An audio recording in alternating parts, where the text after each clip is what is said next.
Shalom para hadirin semua, para pemirsa Radio Maestro yang setia yang dikasihi Tuhan. Kembali lagi Komisi Hukum PGIW bersiaran lagi nih, mengudara nih. Di sini ada yang ganteng, ada yang cantik. Yang cantiknya satu nih ya. Nah, ada apa gerangan yang mau kita bahas di Komisi Hukum PGIW sekarang ini? Nih yang kedua ini. Yang kedua, 2 minggu kemarin sudah. Ini sepertinya permasalahan yang akrab ya, karena ada di jari kita nih. Nah, jari kalau nggak nyambung sama otak, hati-hati. Ini pasti teman-teman pendengar semua mengerti ya tentang apa. Nah, kita bikin sekarang temanya berkaitan dengan hukum di era digital dan ITE. Ya, ITE itu bagi yang nggak tahu ya, nanti kita jelaskan. Atau gimana sih caranya ngonten aman ya, komentarnya nyaman ya. Nah, ini harus ada aturan mainnya nih ya. Aturan mainnya apa? Nah, mau yang nggak ngerti hukum harus ngerti, karena semua orang dianggap kalau undang-undang udah diterbitkan udah ngerti hukum itu. Nah, inilah fungsi kami di siaran Komisi Hukum ini untuk memberikan beberapa tips ya, mungkin ya untuk tim kreator nanti biar nggak kena undang-undang ITE ya. Untuk yang terlalu gatel nih semangat mengomentari fenomena sosial yang ada sekarang ya, hal-hal itu harus tetap kita hati-hati ya. Nah, gimana sih konten yang aman ya? Komentarnya nyaman. Nah, nanti kita akan bahas. Di sini hadir saya ditemani dari Komisi Hukum.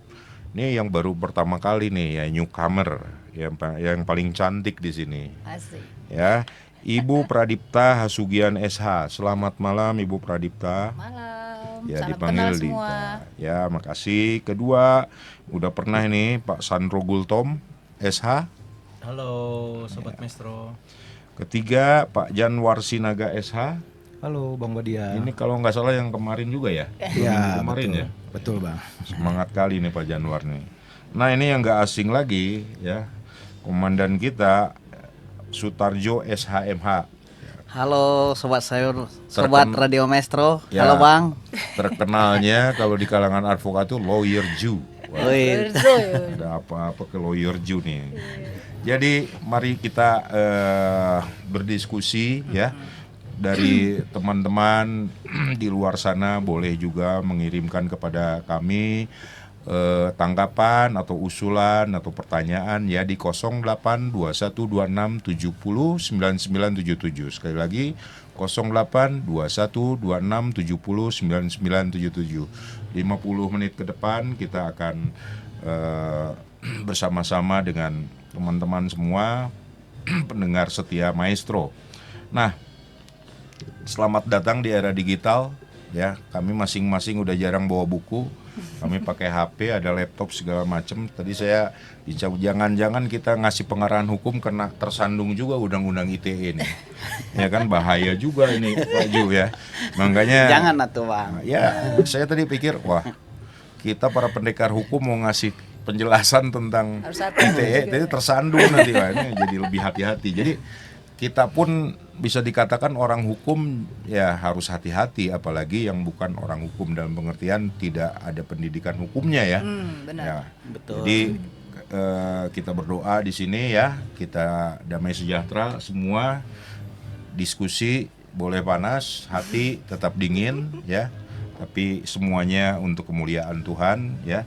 Komisi Hukum di sini akan siap untuk menjelaskan dan interaktif dengan para pendengar semuanya Radio Maestro yang setia untuk mengirimkan pertanyaan atau tanggapan. Baik, mungkin kita akan ke Lawyer Ju dulu nih, Bu Pradipta. Iya, Bang. Teman-teman ya. Ini apa sih pagar-pagar hukumnya ini? Apakah hanya undang-undang ITE atau gimana? Karena ruang digital tuh ruang publik ya. Benar sekali. Nah, sekarang kita juga udah ruang publik nih, udah ada foto aku di situ, ada tersiar ke seluruh Indonesia. Wajahnya Ada terpampang. nilai di balik konten itu ya, yang private itu jadi publik ya. Ada isunya Pak Ju, kebebasan berekspresi ini terhalangi nggak nih dengan ada undang-undang ITE? Ya, sekarang lagi rame kan? Nah, Pak Todung Mulya Lubis turun tangan ini ya ke Saiful Mujani itu kemarin ya. Nah, ini Iya. sangat hebat nih. Ya, mudah-mudahan sih tidak mempasung kebebasan berekspresi ya, tapi tetap dengan etika sebagai kita orang Indonesia, orang Timur. Silakan Pak Ju, apa aja sih pagar-pagarnya nih, kita orang-orang awam pingin denger nih. Silakan Baik. Lawyer Ju. Bang Badia, terima kasih. Ini luar biasa ya, temanya juga luar biasa. Hukum di era digital dan ITE. Konten aman, komentar nyaman, kenalin aturan main. Undang-undang ITE. Ini menarik sekali Sobat Maestro. Ini Bang, kita Ya. kalau berbicara terkait dengan hukum di era digital ini sering disebut dengan saat ini yaitu cyber law. Ya. Cyber law ini di mana hukum yang mengatur aktivitas di dunia maya, Bang. Di mana dunia maya ini disebut dengan kejahatan dunia melalui jaringan internet. Benar sekali. Nah, jadi dari manapun bisa saja melakukan kejahatan-kejahatan tersebut dan bisa saja tidak ada niat melakukan tapi dijerat dengan undang-undang IT ketika melanggar aturan, Bang.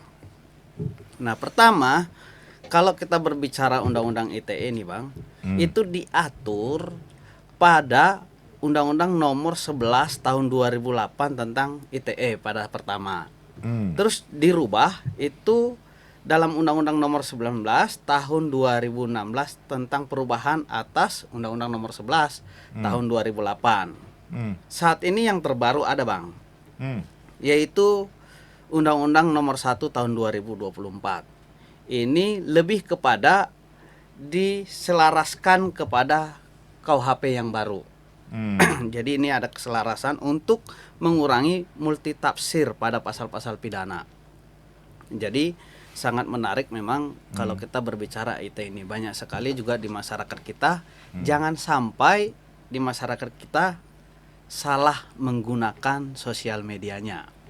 Nah, ini pakar-pakar teman-teman ini nanti mungkin banyak ini yang menjabarkan terkait kesalahan-kesalahan karena ini ahli-ahli semua nih, Bang. Ini advokat Siap. ahli-ahli yang sudah menjalankan. Nah, poin penting dalam dalam undang-undang ITE, Bang, Ya. di mana ruang lingkupnya itu mengatur informasi atau data elektronik, tanda tangan elektronik dan penyelenggaraan sistem elektronik yang disebut dengan komersi media sosial. Nah, perbuatan yang dilarang apa saja? Nah, itu yang penting itu. Ya. Terus mana yang bisa dilakukan atau ini ada nggak kebencian berbasis sara atau dia yang melakukan atau dan tidak? Ini banyak sekali di dalam undang-undang IT ini sudah diterapkan dan disinkronkan dengan KUHP yang baru. Nah, mungkin itu pengantar dari saya, Bang. Tapi ada satu tambahan Ya. terkait dengan undang-undang PDP, Bang. Ya, ada satu lagi ya. Ya, nanti mungkin teman-teman bisa mengupas juga di dalam undang-undang PDP juga, di mana nomor undang-undang nomor 27 tahun 2002. Ini 22 ya? benteng terhadap perlindungan data pribadi setiap orang. Ya. Nah, banyak sekali juga kita nggak mengetahui di mana benteng data pribadi kita. Nah, bisa saja ini dilakukan kesalahan untuk memakai data pribadi kita untuk berbuat konten yang tidak aman, sehingga kena kepada yang tidak merasa berbuat, tapi karena itu akun dia atau nama dia bisa saja kena. Nah, bagaimana caranya untuk mengatasinya? Nah, nanti pakar-pakar yang menjelaskan. Ya, gitu mungkin, Bang. Ya, terima kasih Lawyer Ju. Ya, kira-kira ada dua pemirsa ya. Dua, yaitu Undang-Undang ITE dan Undang-Undang Perlindungan Data Pribadi. Nah, KTP ini udah terhubung dengan kartu keluarga ini ya. Benar Hati-hati. Chip, ya. chip. Nah, kita beralih dulu nih ke Ibu cantik satu-satunya di sini ya. Ibu panggilannya Bu Dita nih, Bu Dita ya. Undang-undang ITE tadi ada dua juga dengan PDP itu sangat berkaitan ya. Ya, benar. Ya, mungkin undang-undang ITE ini tadi ada beberapa ya.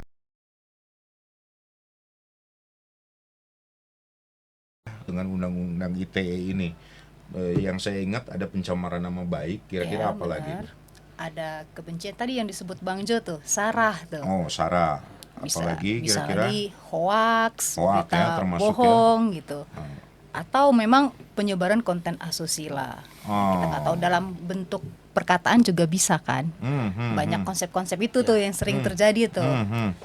Terakhir yang kasus UI masih tahu tuh kan, dari WA Ya, betul, ternyata betul. kontennya berisi Wah, lebih kepada tindakan asusila sebenarnya sangat gitu. menyayangkan ya dari kalangan mahasiswa-mahasiswi ya. Benar sekali Bang. Katanya ada juga tentang digunakan juga pencemaran ya. Benar, Bang. Pemerasan ya, pengancaman ya. Benar sekali Bang. Ya, terus ada juga diantaranya ini udah kita pernah bahas tahun lalu ya, perjudian online juga ya.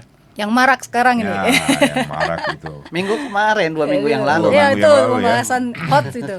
Ya, nih kira-kira nih selain dari dua itu ada lagi nggak? Soalnya kan hukum itu hukum yang hidup kan. Benar. Ya, ketika ini diundang-undangkan tahun 2024 tadi lawyer Ju bilang ya, udah pembaharuan, ada juga PDP tadi tahun 2022 ya. Iya. 27 2022. Ada lagi nggak putusan-putusan misalnya ya, jurisprudensi ya. Ini sangat kasuistis tapi kita pingin tahu biasanya putusan MK apa ya, apakah ada pasal yang dianulir atau apa. Silakan Ibu Dita.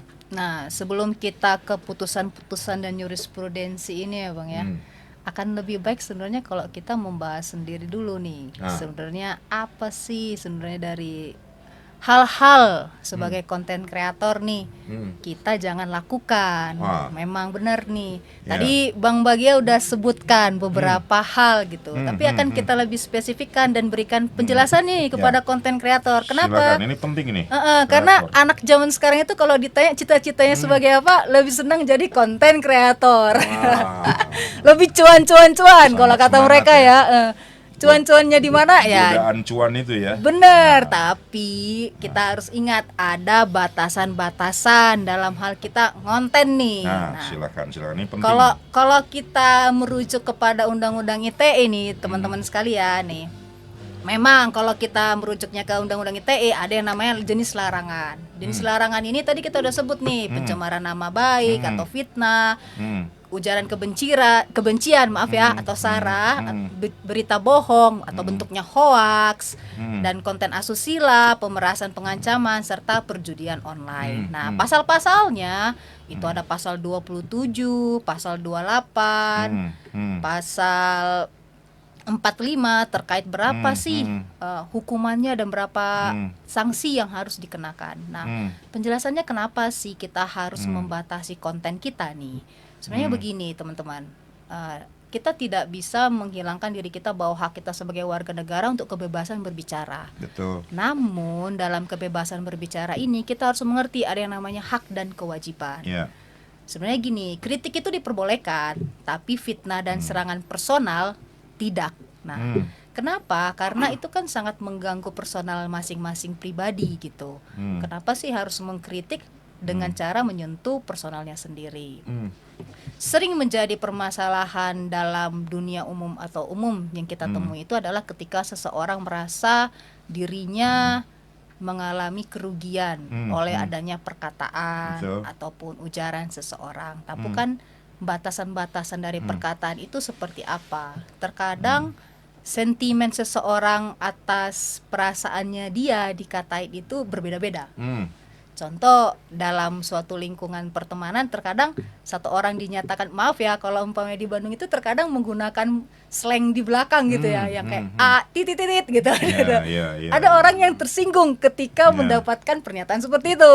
Ada orang yang merasa biasa aja kali, ngapain kamu tersinggung terkait pernyataan-pernyataan itu. Nah, di sini kan ada batasan-batasan, sehingga makanya kalau umpamanya adanya konten-konten yang cukup menyinggung individu, dalam hukum pemidanaan kita mengenal adanya delik aduan, di mana dia sendirilah yang menyatakan bahwa dia buat laporan nih ke kepolisian, saya nggak nyaman dengan konten si A karena si A ini cukup menyinggung sisi pribadi saya, dan semua orang dalam ranah hukum Indonesia ini diberikan hak untuk membela haknya dia, dan silakan melaporkan di kepolisian, silakan melakukan gugatan di pengadilan. Namun terdapat batasan-batasan sehingga kita mengenal adanya jurisprudensi. Kenapa adanya jurisprudensi ini? Sebenarnya batasan hak itu kan sangat luas ya. Betul. Seperti yang tadi saya kasih contoh itu, dengan pernyataan kata A titik itu beberapa orang tersinggung, beberapa orang ya biasa aja gitu. Dalam pergaulan kami ya itu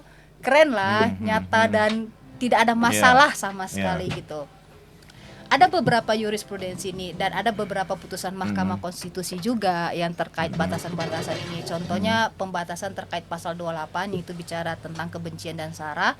Kita bisa temukan di putusan Mahkamah Konstitusi 105 PUU 22 2024. Sebenarnya ini kan Intinya apa itu kira-kira Bu?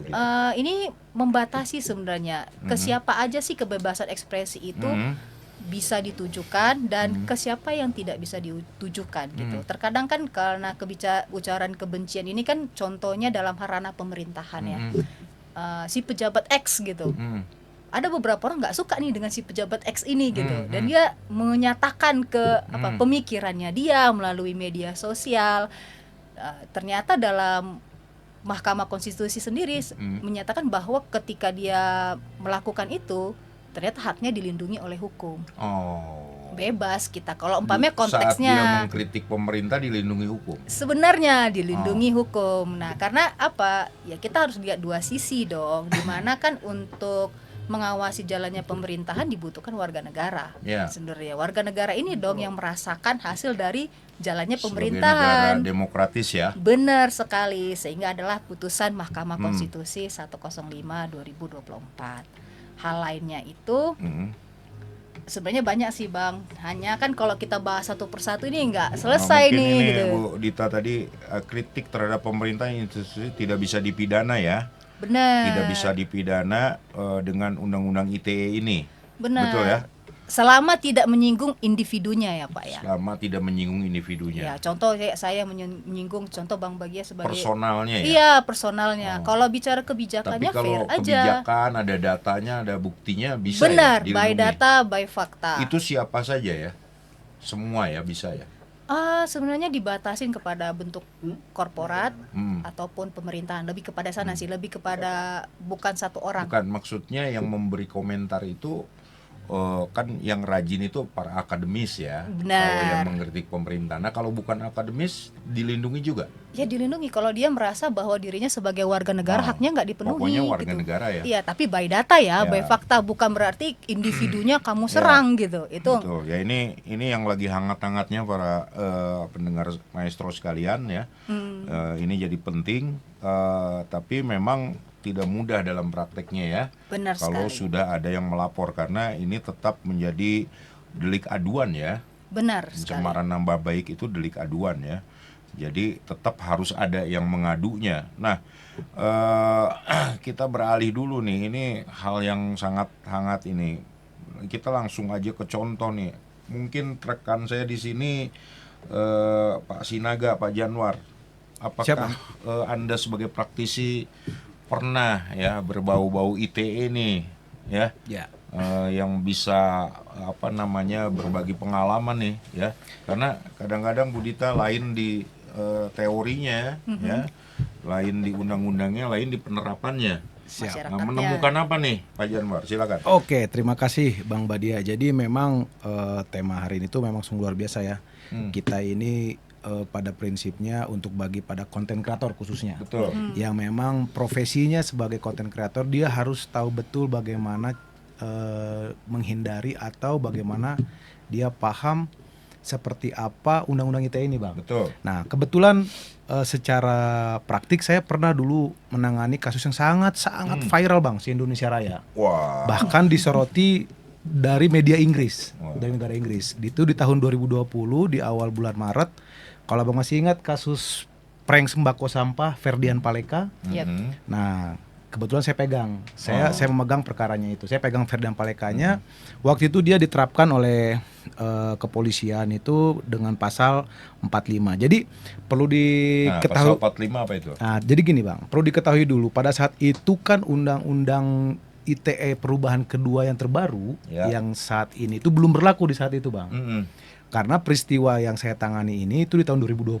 Nah, Berarti belum ada yang 24 ini ya? belum ada yang tahun 2024 ini, Bang. Nah, jadi ketika kita lihat dalam konsep pemidanaan di dalam Undang-Undang ITE yang hari ini, yang di tahun 2024 ini itu berbeda dengan tahun 2020. Apa bedanya Nah, kira-kira? bedanya adalah kalau pada saat di tahun 2020 subjek hukumnya itu bisa siapa saja. Hmm. Nah, mau itu pemerintah, mau itu lembaga, mau itu pejabat, itu pada saat itu bisa dipidana, Bang. Hmm. Karena ada ketentuan sanksi pidananya di Undang-Undang Nomor 11 tahun 2008. Hmm. Ya kan? Nah, kalau di yang sekarang ada perubahan yang kedua, Undang-Undang Nomor 1 tahun 2024 itu tidak bisa dipidana. Hmm. Nah, akan tetapi untuk individu seperti Ini pencemaran nama baik ya? pencemaran nama baik. Tidak bisa dipidananya kenapa nih? Yang Nah, baru ini. itu diatur juga, Bang. Di dalam Undang-Undang Nomor 1 tahun 2024 ini ada pengecualian di dalam pasal 27. Nah, apa itu? Nah, yang pertama itu adalah pejabat. Hmm. Ketika ada tadi yang seperti disampaikan oleh Ibu Pradita tadi, jadi kalau kita sebagai warga negara ingin mengkritisi atau ingin mengomentari pejabat, Kebijakan dari pemerintah. ya kebijakannya, terus institusi, perusahaan, kelompok atau apapun itu ditiadakan. Benar. Ditiadakan maksudnya? Sanksi pidananya ditiadakan, Bang. Jadi artinya tidak dapat diberikan sanksi pidana terhadap orang yang memberikan komentar itu. Nah, akan tetapi itu dapat dikenakan kepada seseorang itu ketika dia menyerang kehormatan pribadinya, Bang. Individunya. Kehormatan individunya. Kalau sudah ke personal itu lain lagi ya. Benar. Tapi kalau kritiknya ke kebijakan itu boleh. Yes, gitu. Sebagai contoh, Bang, saya ini adalah wali kota contoh. Jika ada warga saya yang mengkritisi tentang saya sebagai pejabat, sebagai wali kota, itu tidak jadi persoalan, Bang. Tetapi ketika warga kota Bandung ini, contoh lah saya jadi wali kotanya nih, contoh, Bang. Dia menyerang kepada sisi rumah tangga saya atau sisi kehidupan pribadi saya. Maka saya sebagai warga negara, sebagai individu hukum ini juga bisa, Bang, membuka laporan kepolisian. Nah, terus yang selanjutnya begini, Bang. Di sini kan kita kadang melihat dikit-dikit seperti yang ramai ya, yang kasus yang kemarin nih sempat nih juga ada kejadian. Tadi kan juga ada istilah kelompok yang tidak bisa dipidana nih, Bang, tidak bisa dilaporkan. Tapi kita perlu lihat nih, sebagai contoh kasus Resbob kemarin, Bang. Dia kan menghina orang Sunda nih. Nah, dalam konteks di sini Sunda ini kan diartikan sebagai suku, Etnis ya. etnis gitu. Yang melaporkan ini adalah kelompok. Kan begitu, Bang. Nah, jadi memang benar tadi seperti yang disampaikan oleh Pak Sutarjo dengan Bu Pradita, ini kasus Resbob yang sebagai contoh, Bang, kasus Resbob ini itu ini perlu juga sangat diperhatikan secara khusus untuk para konten kreator, apalagi yang baru mulai, Bang. Biasanya mereka itu bikin konten itu untuk pansos namanya. Benar. Untuk panjat sosial. Mereka coba cari sebuah konten yang dimana ini bisa menjadi sebuah perhatian yang khusus gitu. Clickbait lah gitu ya. Ya, untuk ngejar satu benar, untuk ngejar clickbait, terus untuk dia dapat viewer yang banyak. Nah, tapi dia tidak perhatikan aspek-aspek ini. Gitu. Nah, ini perlu disadari oleh para pendengar Maestro semua. Oke, makasih Bung Januar ya. Saya beralih dulu nih ke Pak Sandro Gultom. Ya, tadi di luar kita agak bicara-bicara dikit. Saya bikin contoh ya. Karena ini kalau nggak dicontohin agak gelap-gelap juga kan, apalagi bahasa-bahasa hukum ini kan ada berbagai pihak ya di situ. Ada yang memvideokan, ada yang membuat ya. Nah, pihak-pihak apa aja yang kemungkinan terkait nih? Karena di sini kita juga bicara dengan Undang-Undang Perlindungan Data Pribadi ya. Nah, silakan Pak Sandro, apa yang Pak Sandro ini kan khususnya terkait dengan bahaya nih, ada Undang-Undang Perlindungan Data Pribadi ya. Ada identitas kita, kontak kita ya. Nah, nanti yang kita diskusikan tadi di luar, misalnya saya pakai HP-nya Budita nih, dengan izin Budita, tolong videokan ini. Wah, kontennya ada penghinaan nih ya. Izin dari Budita gua hanya untuk memvideokan nih Pak Sandro ya. Ternyata gua sebar, tapi akunnya Budita nih ya. Nah, ini bicara ya, kalau gua bilang gua nih yang pelakunya, kena nggak Budita nih ya, akunnya akun dia, tapi yang nyebarin gua, nggak ada izin nih dari Budita ya. Silakan. Ya sebetulnya gini, Bang. Jadi dengan contoh kasus yang seperti itu sih memang memang butuh pembuktian ya Bang ya gitu ya pada saat penyebaran konten yang tanpa izin seperti itu kan gitu kan. Yang paling utamanya sih ya kita harus menjaga itu bagaimana akun kita ini dipergunakan dengan baik gitu kan. Terus yang kedua pada saat kita memberikan izin gitu kepada orang lain gitu untuk menggunakan akun kita, ya kita harus lebih bijak gitu agar misalnya kalaupun misalnya ada konten yang akan kita pakai menggunakan akun, ya tidak disalahgunakan sih seperti itu gitu kan. Ya, Gitu. artinya menjaga akun kita. Betul. Ya, jadi tapi pertanyaannya belum agak gelitik nih. Saya pakai akunnya Budita hanya untuk memvideokan, tapi saya nyebar. Buditanya kena nggak? Ada unsur kesengajaan nggak? Mungkin Pak Ju bisa, ini tadi narasumber kita Pak Ju nih. Terima Gimana, kasih. Pak Ju, kalau ada kasus seperti ini? Terima kasih Bang Badia, Sobat Maestro. Ya, kita pertama harus tahu dulu tujuan Undang-Undang IT tadi. Tujuannya kan melindungi masyarakat dari kejahatan cybercrime dan menjamin keadilan dan transaksi digital. Nah, jika terjadi sesuatu hal yang digunakan adalah akunnya, padahal tidak diberikan, udah dikatakan tidak diberikan izin, Budita nggak ngizinin gua Nggak nih. ngizinin. Izinnya hanya memvideokan. hanya Tapi aku memvideokan, nyebar, mendistribusikan kan? mendistribusikan. Selama itu bisa dibuktikan dan ada saksinya, itu bisa saja tidak kena karena pembuktiannya, Bang. Buditanya nggak kena. Iya, Walaupun pembuktiannya. itu akun Budita. Iya, pembuktiannya tadi. Oh. Jadi harus dibuktikan dulu ada saksi atau tidak. Kalau tidak bisa dibuktikan, ya bisa saja kena, Bang. Karena dia bisa saja berasumsi atau memberi opininya, aku melarang kok, gitu kan. Padahal tidak. Tapi kalau betul itu dilarang dan sebagainya, dan itu terbukti ada saksi yang melihatnya, mungkin kan hukum itu ada alasan pemaaf dan alasan pembenar. Ada dua. Nah, alasan inilah nanti yang dilihat dari pada penegak hukum kita. Iya. Itu. Terus prinsip dasar juga harus kita tahu. Terkadang di mana ruang digital itu adalah ruang publik. Ya. Ketika kita sudah melakukan konten di media sosial, itu sama halnya kita itu lagi berdiri di atas panggung. Jadi kita lagi menunjukkan diri kita. Tentunya kalau kita di atas panggung atau di depan publik, siapa saja bisa melihat dan mendengar. Tidak ada batasan. Nah, ini menjadi apakah kita salah pada saat di atas panggung itu atau tidak. Siapa yang menilai? Ya publik, dengan batasan-batasan aturan tadi di dalam Undang-Undang ITE. Terus kenapa bisa ada salah dan benarnya? Karena ada nilai di balik konten tersebut yang ada disebarkan di dalam media sosial tadi. Ya. Ketika tidak ada yang dirugikan, ya nggak ada persoalan kan.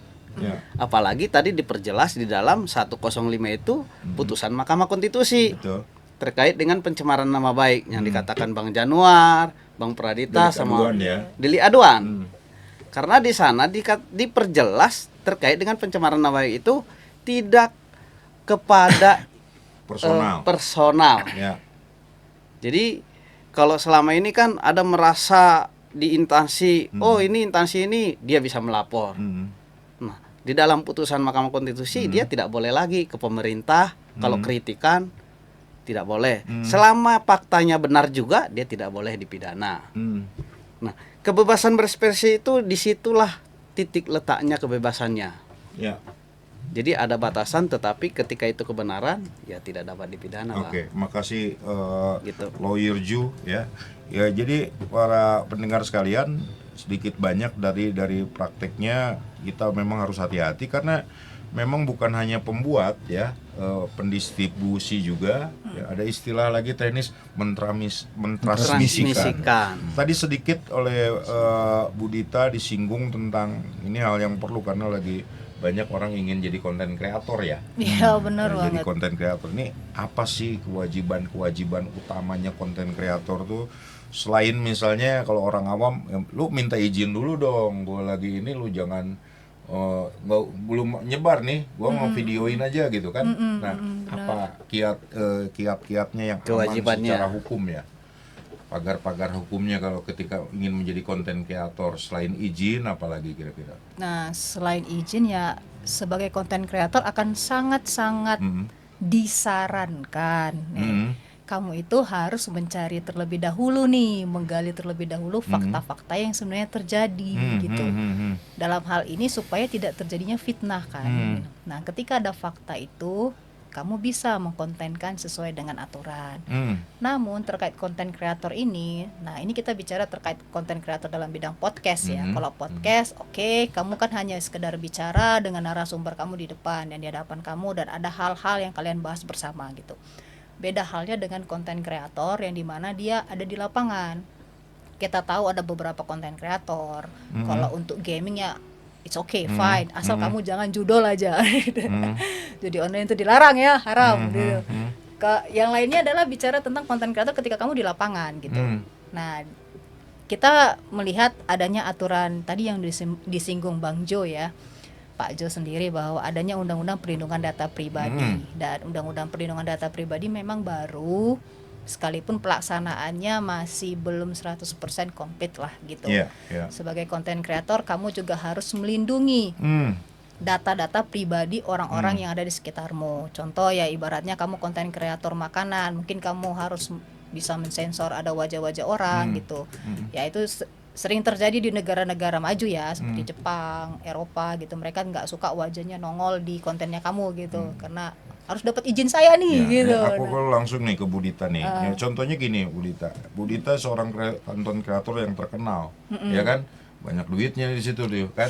Banyak yang bisa memanfaatkan akunnya Budita kan. Oke, Ketika bisa. ada yang meng-hijack ya, ada yang membajak, apa tindakan dari Budita sebagai konten kreator? Kan ini perlindungan data pribadi nih. Ini dibajak nih akunnya. Apa kira-kira tindakan yang paling aman buat Budita yang udah terkenal ini nih? Kan berarti kita bicara terkait preventifnya ya kan. Gimana sih caranya saya melindungi akun saya gitu. Nah, kita tahu bahwa konten kreator itu nggak pernah berdiri sendiri. Pasti mereka punya tim di belakang mereka yang biasanya itu yang kayak menjaga akunnya, memastikan akunnya nggak dimasukin orang lain ataupun ada orang lain mengambil alih gitu. Dalam hal ini sebagai konten kreator, kewaspadaan itu penting. Per hari itu disarankan banget ya untuk pengecekan akun. Dan sekalipun punya tim, kenapa? Karena kita nggak tahu teknologi sekarang itu makin maju.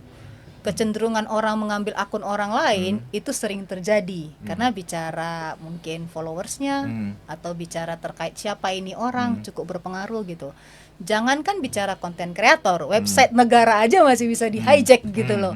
Nah di sini kan kita udah ada undang-undang PDP, tapi pelaksananya bagaimana gitu? Jikalau si pemilik akun sendiri pun tidak menjaga dirinya gitu. Sama aja kalau kita punya rumah. Pertanyaan saya belum kejawab. Ketika akun Anda itu di-hijack, apa tindakan pertama secara hukum mengamankan? Secara hukum mungkin nggak langsung serta-merta sih Bang, menurut saya ya. Ketika tahu ya? Iya, ketika tahu ya pasti kita dari sisi timnya kita berusaha untuk memulihkan akun bahasanya. Memulihkan akun. Nah, ketika akun ini susah dipulihkan ya mau nggak mau kita harus ke instansi selanjutnya di mana kita minta perlindungan negara. Biasanya ke platform medianya kita nge-report. Benar. Ke platformnya. Ke platform si Contoh medianya. Contoh Instagram, kita report akun kita di hijack, kan itu ada pilihannya gitu. Nah, kalau seumpamanya nggak bisa juga nih, kita butuh perlindungan lebih karena kan ini akun kita di hijack, sama seperti KTP kita hilang dipakai orang nih, kan bahaya nih. Ya mau nggak mau kita harus buat pelaporan ke instansi pemerintahan kita tahu, kepolisian yang paling dekat. Nah, dengan adanya laporan Jadi di kepolisian, bukan hanya ke ke Instagramnya atau ini. Benar, itu tapi tetap ke polisi harus lapor kita ya. benar, lapor ke kepolisian karena kita tahu di kepolisian sendiri pun sudah ada tim IT sebenarnya. Ya, semoga Bapak-bapak kepolisian yang mendengar ya. Mari Pak, lanjutkan. Ya. Divisi siber itu. Ya, benar sekali, Bang. Terima kasih Budita. Saya beralih dulu ke Pak Gultom nih. Pak Gultom, kita bicara terus nih ya tentang teori ada praktek ya, sebenarnya seserem apa sih sanksinya nih Pak Gultom ya? Pasti kan ada sanksi pidana kan, ngeri-ngeri. Saya pernah dengar 6 tahun apa, tapi kan beda-beda ya. Nah, kira-kira gimana sanksi pidana di dalam pelanggaran undang-undang ITE ini? Kasih gambaran ke kita. Ya kalau untuk sanksi pidana sih lumayan berat-berat juga Bang gitu ya. Contohnya misalnya ada suatu konten yang mengarah ke sara tuh di pasal 28 ayat 2 Undang-Undang ITE itu ancaman pidananya 6 tahun itu Bang. 6 tahun. 6 tahun gitu Ya, kan. maksimumnya 6 tahun ya. Ya betul, itu dengan denda juga itu lumayan Ada besar, denda 1 miliar juga itu Bang. Itu yang tentang asusila ya. Oh ini Sara. untuk Sara. sara. Sorry, 28. yang asusila ada lagi ya, beda lagi. Kalau Beda untuk lagi. asusila ya biasanya itu di atas 5 tahun itu. Di atas 5 tahun. Pastinya di atas 5 tahun Oh. tuh. Kayak 6 pornografi kayak gitu. Belum termasuk yang judi online juga. Ancaman pidananya itu di atas 5 tahun Di itu. atas 5 tahun. Di atas 5 tahun ya. Ya. Oke. Nah, kalau seorang misalnya dilapor ya, kalau udah sampai ke pengadilan nih, ya, ini ada KUHP baru, KUHP baru nih. Jadi kita dengar-dengar tentang ada nggak sih kalau misalnya pencemaran nama baik ya, karena ITE ini kemungkinan plea bargaining ya. Aturan baru tuh, Ya. plea bargaining. Ya nggak apa-apa, sedikit ini karena ada KUHP yang baru ya. Benar. Sampai mana sih? Ini kan delik aduan kalau sebelum ada undang-undang yang baru, kalau dicabut kan berhenti ya. Iya, Nah, tapi kalau udah sampai pengadilan di undang-undang yang baru itu gimana? Kira-kira Bang Januar. semua jadi pertanyaan ke semua nih. Silakan nih. Siapa dulu nih? Siapa dulu nih, Silakan. Bang? Siapa Silakan. yang ini? Silakan Bang Jo, Bang Jo. Bang Oh, Jo iya. dulu nih, Bang Jo. Dosen nih, Pak, dosen. Ya. Kalau saya nggak ke sana dulu Bang. Oh. Jadi saya lebih kepada gini.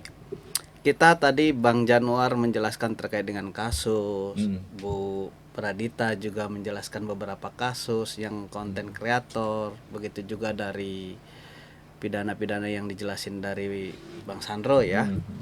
Dimana kewajiban utama dulu terkait dengan konten kreator itu berdasarkan undang-undang PDP itu. Jadi tadi saya katakan banyak sekali kita dari masyarakat tidak memahami undang-undang PDP yang sekarang terkait berbicara konten kreator. Sedangkan tadi udah dijelaskan bahwa ada kewajiban kita, yaitu pertama wajib meminta izin, persetujuan. Ketika kasus yang pertama disebutkan dari Bang Badia ya, dia tidak diberi izin, hanya memvideo, kan sudah dikatakan undang PDP harus meminta izin dulu terlebih dahulu. Betul. Itu di dasar hukumnya di pasal 5 sampai pasal 15 undang-undang PDP. Jadi semua yang mengumpulkan data, merekam atau mempublikasi ya data pribadi seseorang itu diwajibkan mendapatkan persetujuan dari pemilik data tersebut. Nah, kedua juga kita kan ini lawyer top ya, ada kerahasiaan ya klien itu, termasuk data pribadi. Wajib menjaga kerahasiaan data. Nah, itu disebutkan juga dasar hukumnya di pasal 20 sampai 25 Undang-Undang PDP. Nah, di mana bertanggung jawab atas keamanan data pribadi yang dimiliki. Tadi kan dikatakan ini dipakai akunnya. Nah, harusnya kan kalau di sini dia melanggar kan karena akunnya digunakan tadi. Di sini wajib dia melaporkan paling lambat 3 kali 24 jam ketika dia diketahui. Jadi tadi saya katakan itu kalau ada saksi terus dia mau bisa membuktikan 3 kali 24 jam mungkin saja dia lepas Bang. Di dalam data pribadi. Terus wajib juga memberikan hak kepada subjek data tersebut. Pasal 5 juga sama itu di pasal 15. Mengkonfirmasi peran itu ya, prosesnya di pasal 16 sampai 19. Jadi ada pengendali data di sana Bang. Nah, itu dulu masyarakat harus memahami. Jadi jangan asal mengambil foto orang, publis, atau dia hanya izinin, tidak diizinkan mempublis, dipublis. Ini yang sering terjadi terhadap tindak pidananya, akhirnya kena kepada yang pelakunya. Gitu Bang. Terima kasih Lawyer Ju. Jadi sedikit menekankan ini ada batasan 3 kali 24 jam. Nah, ini tambahan ya buat Kebocoran data tadi jadi kan. ketika akun kita di hijack, dibajak, ya segera lapor ya. Iya. Betul. Sampai lebih dari, karena ini cepet ini distribusi, ya kan? Kita bisa kena juga. Tapi yang tadi saya tanyakan mungkin teman-teman ada yang tahu. Misalnya gue udah mencemarkan nama baik nih, ya dilapor nih sama Bang Ju nih, Bat lo cemarin nama baik gua nih, ini udah tersebar nih. Somasi ya. Somasi kan gitu, lapor. Sampai sejauh manakah pertanyaannya saya bisa menegokan ini biar bisa damai nih, Iya. ya? Apakah ya kalau biasanya kan dicabut laporannya, ya. Nah, tapi kalau misalnya ini lanjut terus ke kejaksaan, lanjut terus ke pengadilan, ya, ini gimana nih? Pernah punya pengalaman atau menurut teman-teman gimana? Bang Sandro biasa dia. Ya, baik Bang. Jadi sebetulnya kalau setelah ada konflik gitu ya, di hukum acara pidana yang baru itu juga yang seperti tadi Abang sebutkan bahwa ada plea bargain gitu Ada ya. plea bargain ya. Ya itu salah satu penyelesaian konfliknya gitu kan. Penyelesaian konflik. Tapi itu Bahasa hanya Indonesianya apa tuh plea bargain? Biar ngerti nih para pemirsa. jadi itu penyelesaiannya itu hanya pengakuan untuk bersalah pengakuan dia. Pengakuan bersalah. Pengakuan bersalah gitu. Nanti pada saat tuntutan itu akan tidak memberatkan, meringankan gitu. Selain itu juga ada juga solusi yang lain pada saat sudah Tapi ngaku berkonflik. bersalah harus sukarela ya. Ya, betul gitu. Ada yang lain lagi, Bang. Asalkan tindak pidananya itu tidak melebihi 5 tahun. Gitu. Jadi kita bisa Ancaman menggunakan ancaman pidananya tidak lebih dari 5 tahun, masih bisa plea bargain. Ya. Oh. Bukan Bang. Kalau plea bargain itu mau ancaman di bawah 5 tahun ataupun di atas itu bisa. Oh bisa. Bisa. Yang Kecuali pidana korupsi ya. Iya. ya itu khusus ya. Ini kita yang umum ya. Nah, ini ada solusi lain. Yang 5 tahun tadi apa? Nah, kalau untuk yang ancaman pidananya di bawah 5 tahun itu biasanya ada program itu namanya keadilan restorasi atau biasanya di Restoratif kalangan justice lawyer ya. tuh namanya restoratif justice. Ya, Tapi RJ batasannya ya. itu tidak boleh melebihi 5 tahun ancaman pidananya. Restoratif justice itu bisa di tingkat mana? Di penyidikan, di kejaksaan, di pengadilan? Itu bisa dilakukan baik di non litigasi ataupun litigasi gitu. Baik Pengadilan misalnya bisa? dari pengadilan juga itu udah berbagai macam dari surat edaran Mahkamah Agung atau di Perma Mahkamah Agung itu sudah diatur juga. Biasanya dilaksanakan bisa di tingkatan kepolisian, di kejaksaan ataupun di tingkatan pengadilan negeri gitu, Bang.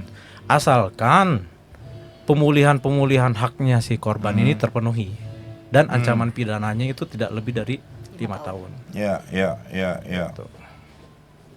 Terima kasih Bang Sandro Gultom ya. Jadi itu penting sekali tadi ya, kita nggak mau ya sampai terjerat itu, tapi ada sarana ya untuk meminta maaf, entah dengan RG tadi ya, restoratif justice atau plea bargain ya. Ancaman-ancaman juga tadi sudah ya. Nah, ini kita ada pertanyaan nih ya. Ini siapa aja boleh jawab nih. Apakah saya, ini dari nomor siapa nih pemirsa? Terima kasih ya pertanyaannya. Apakah saya boleh membuat konten dan obrolan pribadi, screenshot percakapan atau merekam orang lain tanpa izin? Nah, ini sedikit, tapi ini baru saya terima nih ke WA saya. Apakah saya boleh membuat konten dan dari obrolan pribadi atau screenshot percakapan atau merekam orang lain tanpa izin? Nah, silakan, siapa yang mau jawab? Saya yang jawab. Coba silakan. Bang Januar. Oke, Bang jadi Januar. nggak salah, Nggak salah, nggak salah, tanpa izin. Tanpa ya. izin, Bang. nggak salah. Hmm, Tetapi dengan catatannya, ada catatan-catatan khusus itu, Bang. apa itu? Itu akan menjadi salah ketika itu ditransmisikan dalam sistem elektronik atau disebarkan. Apa itu? Distribusi ya? Transisi. Didistribusikan, betul. Kalau itu hanya untuk menjadi kebutuhan pribadinya tanpa untuk disebarluaskan di dalam sistem distribusi elektronik, maka itu tidak menjadi salah. Yang menjadi salah ketika distribusikan, Bang. Sorry, kita ingin jelas dulu. Aku jujur ditanya, kalau ada kata-kata konten itu untuk kebutuhan pribadi atau frasa itu memang konten itu untuk publik? Jadi konten ini Ini pertanyaannya dari pemirsa tadi, apakah saya boleh membuat konten obrolan pribadi? Berarti pengertian saya ya, ini disebarkan konten itu ya? enggak. Silakan. konten itu belum tentu disebarkan, Bang. Oh. Karena saya juga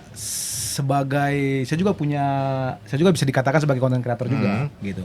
Nah, konten itu hanya materi. Nah, konten itu hanya materi. Artinya materi ini bisa disebarkan atau tidak disebarkan, bisa ditayangkan atau tidak ditayangkan. Nah, itu yang disebut dengan konten. Konten itu materi, Bang, materi muatan apa yang mau dibahas gitu. Oke. Tambahan, Bang. Ya, silakan. Kalau saya mungkin agak berbeda sedikit ya. Sedikit saja. Ketika mempublikasi data atau percakapan pribadi orang lain tanpa izin, seperti yang saya katakan tadi ya, undang-undang PDP, itu sudah bentuk pelanggaran hukum. Jadi bisa saya katakan itu salah satu dapat dikatakan pelanggaran hukum karena tanpa izin tadi. Didistribusikan? Ya, selama kan namanya konten-konten kalau ini. nggak didistribusikan gimana, Bang Jo? Karena konten berbicaranya dia melakukan konten berarti bukan untuk pribadi, sudah dipublik. Ada niat untuk Ada niat. menyebarkan biasanya. Kita tidak berbicara dia simpan pribadi atau tidak, tapi ini pertanyaannya kan apakah saya boleh membuat konten dari obrolan pribadi. Jadi ada obrolan pribadinya dengan orang lain, di screenshot berarti sudah ada niatnya, menserian semua, lalu merekam. Kan lalu merekam nih. Sorry, aku batasin nih dikit lagi. Gitu. Oh iya, Tapi gitu. pertanyaannya tadi abang ini jawab itu selama tidak didistribusikan tidak. Aman Iya, aja, betul. gitu. Tapi kalau didistribusikan melanggar nggak? Betul. Melanggar. Sangat tanpa melanggar. izin. Berarti gitu. nggak ada perbedaan ya. Iya. Dua kawan ini ya. Oke, teman-teman sekalian, sungguh menarik, tidak terasa nih ya. Iya. Boleh ditambah lagi Pak waktunya. Ya, terima kasih. Jadi ada dasar-dasar hukum ya. Bisa lihat sendiri undang-undangnya, ada konten asusila, perlindungan data pribadi, bahkan pemerasan, pengancaman ya. Pasal 27 ya, yang penting-penting itu pasal 26 ya, Undang-Undang ITE, dan tadi yang relevan adalah perlindungan data pribadi. Ya, jadi jangan hanya lihat ITE-nya tapi perlindungan data pribadi. Jadi para pendengar Maestro yang kekasih, terima kasih ya, waktu juga yang akan memisahkan kita. Tapi memang tidak bisa menjawab semua pertanyaan, tapi kami berharap kita semua dapat ya mengambil maknanya di dalam era digital ini. Ya, jari-jari kita harus bijak, tersambung dengan otak kita. Iya, betul. Bahkan dengan hati kita bijak ya. Kami dari Komisi Hukum PGI hanya mau katakan ya, kita sebagai orang Kristen jangan mudah ya untuk terlalu berani ya, harus bijak, dan juga jangan main-main terutama isu SARA ya, jangan main lapor dulu ya. Ya, kami dari Komisi Hukum kapanpun boleh memberikan advice ya, terbuka ya, di Maestro bisa kita. Tapi itulah kami dari Komisi Hukum apa adanya, kita ingin terus ya mensosialisasikan ITE ini karena sangat penting. Pasti kita akan ketemu lagi dalam topik yang sama dengan nuansa yang berbeda, perkembangan hukum yang lainnya, karena masih baru ya, termasuk baru, apalagi dengan ada KUHP yang baru, belum banyak ya petunjuk pelaksanaannya segala macam. Bijaklah kita di dalam bermedsos, dan kalau saya sendiri selalu melihat ke diri saya sendiri bahwa tidak ada yang tidak rentan ya. Benar. Kita juga orang hukum bisa terjebak di situ. Jadi demikian para pemirsa, terima kasih atas semua waktunya. Kita akan kembali ke 2 minggu ke depan dengan topik yang berbeda. Tentunya shalom dari kita semua, Komisi Hukum, dari semua pengurus PGI. Ada Bang Togu juga di sini. Terima kasih kedatangannya, Senior guru, ketua kita. Ya, masukan-masukan, saran-saran agar siaran kita lebih baik lagi ke depannya sangat kami nantikan. Gitu. Terima kasih Bu Dita, terima kasih Lawyer Ju, terima kasih Pak Janwar Sinaga, terima Sama-sama, kasih Pak Bang. Sandro Gultom. Semuanya adalah untuk kemuliaan Tuhan. Amin. Amin. Amin. Shalom. Shalom. Shalom.